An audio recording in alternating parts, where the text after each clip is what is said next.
За та бүхэнд орой минь төргийа. За эдийн засгийн байнгын хорооны доор эрчим хүчний хөгжлийн дэд хороог байгуулах юм одоо хуулийн төсөл санаачилсан байгаа.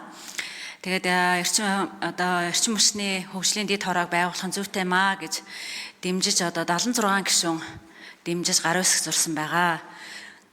За бид 2024 онд Улсын хурлын тухай хуульд өөрчлөлт оруулахдаа хит том бүтцтэй олон асуудлыг хариуцсан нүсэр том ийм байнгын хороонуудыг байгуулсан.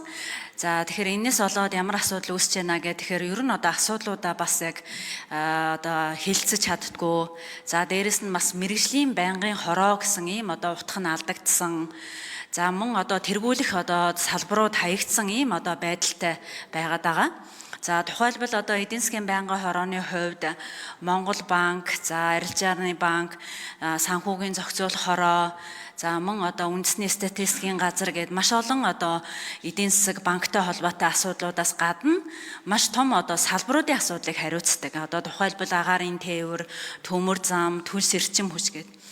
Тэгэхээр үүнээс болоод олон салбарууд бол тэргүүлэх салбарууд бол хаягдж байна. Мэргэжлийн гэсэн шин чанар нь алдагдж байна гэж ингэж үзэж байгаа. За тэгээд энэ дотроо эрчим хүчний салбар маань та бүхэн мэдж байгаа. Өнөөдөр улс орны тэргүүлэх салбар бол эрчим хүчний салбар. Бид бүхний ганц толгойн өвчин бол эрчим хүчний салбар болчиход байгаа.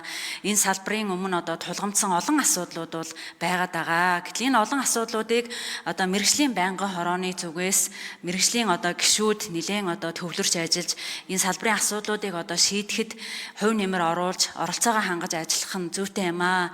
Тийм учраас эдийн засгийн байнгын хорооны доор эрчим хүчний хөгжлийн дэд хороог байгуулъя гэдэг ийм хуулийг л өргөн барьж байгаа. Тэгээ олон гишүүд бас энэ зүйтэй асуудал байна гэж ингэж дэмжиж ажилласан байгаа.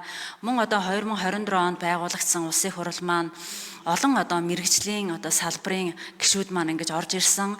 За улсын хурал дээр эрчим хүчний салбар руу үйл ажиллагаа чиглүүлдэг нэлээд олон гишүүд эдийн засгийн байнгын хороон дээр ажиллаж байгаа.